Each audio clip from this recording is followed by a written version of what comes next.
అందరికీ నమస్కారం। నా పేరు కోనేటిశెట్టి హరిరాయల్। నేను జనసేన రాష్ట్ర కార్యదర్శిని।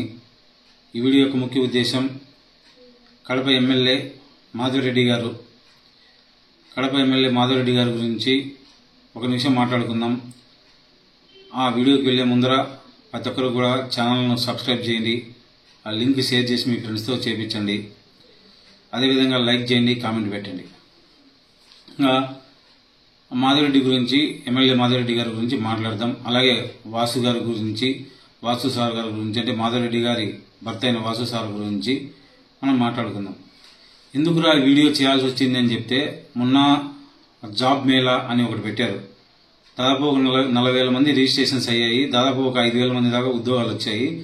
ఒక 40 కంపెనీలను కడపకు రప్పించగలిగారు। అంటే SV arts college, SV degree college, SV engineering college అని చెప్పి బాలాజీనగర్లో ఉంది, అక్కడికి రప్పించారు। ఆ ఇన్సిడెంట్ నన్ను ఎంతో ప్రేరేపితం చేసి ఈ వీడియో చేసేటట్లు చేసింది। ఎమ్మెల్యే మాధవరెడ్డి గారు అనే వ్యక్తి ఒక చరిత్ర। ఎందుకు రాంటే ఒక ఎమ్మెల్యే అనుకుంటే ఏమవుతుంది, ఒక 40 కంపెనీలు ఒకసాటికి వచ్చాయి, కొన్ని వేల మంది విద్యార్థులు ఒకసాటికి వచ్చారు। అదేమవుతారంటే అది పవర్, ఒక ఎమ్మెల్యేకు ఉన్న పవరు। దానికి ఏ విధంగా ఇన్ని రోజులు ఎమ్మెల్యేలందరూ భూ కబ్జాల కోసం, మట్టి దొంగతనం కోసం, ఇసుక దొంగతనం కోసం, ఎర్రచందనం దొంగతనం కోసం ఉపయోగించారు। కానీ మాధవరెడ్డి అదేవిధంగా ఆమెకు ఎవ్రీథింగ్ వాళ్ళ భర్త శ్రీనివాసరెడ్డి సార్ గారైన ఆయన కలిపితే కడపను ఒక మహోన్నత దశకు తీసుకెళ్లాలని చెప్పి, ఎందుకంటే కొంతమంది రాజకీయ నాయకులు కడప యువతను ఇక్కడ ఎంప్లాయ్మెంట్ లేకపోవడం వల్ల వాళ్ళ అనుచరులుగా పెట్టుకుని, ఇద్దరా 4 సారా ప్యాకెట్లు ఇచ్చాం, వాడిని కొట్టి రాపోండి, 4 సారా ప్యాకెట్లు ఇచ్చాం, ఈయన పొడిచి రాపోండి, ఈ విధమైన యువతను ఇక్కడ అవకాశాలు లేకపోవడం వల్ల వాళ్ళ అనుచరులుగా పెట్టుకుని అరాచకాలు సృష్టించేదానికి వాడారు। కానీ దానికి శరమగీతం పాడిన వ్యక్తి ఎమ్మెల్యే మాధవరెడ్డి గారు। ముందుగా ఎమ్మెల్యే మాధవరెడ్డి గారికి నేను ధన్యవాదాలు తెలియజేసుకుంటాను। ఎందుకురా అంటే పవన్ కళ్యాణ్ సార్ గారి మనసులో, నా మనసులో ఏముందో, ఏం చేయాలనుకుంటున్నారో అది దానికి నిలువుటద్దాం ఎమ్మెల్యే మాధవరెడ్డి గారు, అలాగే శ్రీనివాసరెడ్డి వాసు సార్ గారు।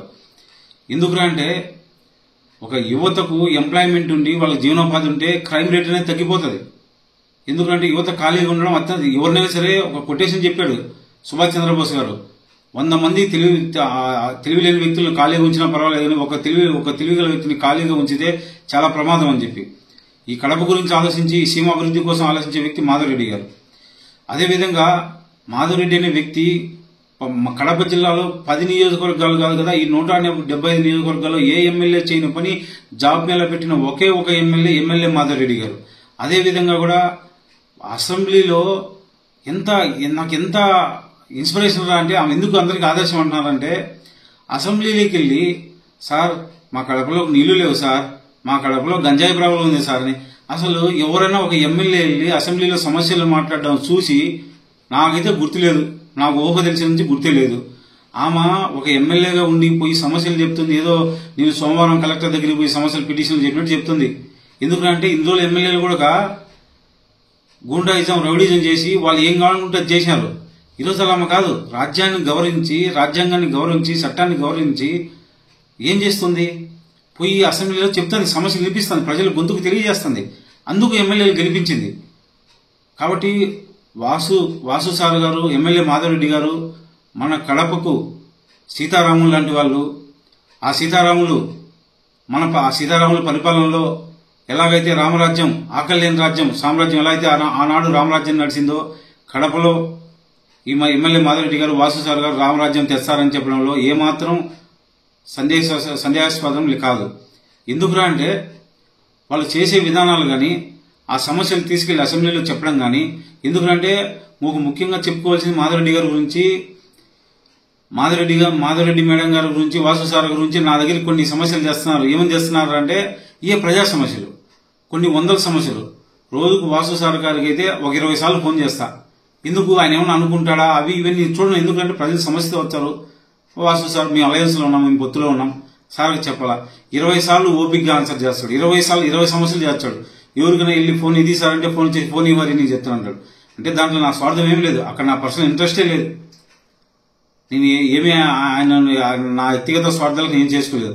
అదేవిధంగా కూడా వీళ్ళు కొందరు అరాచకవాదులు, భూ కబ్జాదారులు ఎవరైతే ఉన్నారో, మేము వాసు వాళ్ళ పక్కన ఉన్నాం, ఎమ్మెల్యే పక్కన ఉన్నాం, మేమేమైనా చేసుకోవచ్చనే వాళ్ళకి మాత్రం కట్టడి చేస్తున్నారు. వాళ్ళు కబ్జాలు జరగడం లేదు. మేము అన్యాయాలు అక్రమాలు చేసుకునే వాళ్ళు మాత్రం వాళ్ళకి మాత్రం MLA Madhavi madam, Vasu sir ఇద్దరు కూడా చెడ్డోళ్లే. వాళ్ళకి ఎవరికి కబ్జాదారులకు వాళ్ళకు మాకు ఎమ్మెల్యే తెలుసు కబ్జాలు చేసుకుంటామంటే ఆమె తాట తీస్తామని చెప్పింది. కనుక ఈ 10 నియోజకవర్గాల్లో ఎవరు కూడా అసెంబ్లీ వినిపించడం లేదు. ఇంతకుముందు ఏ ఎమ్మెల్యే వినిపించలేదు సమస్యలు.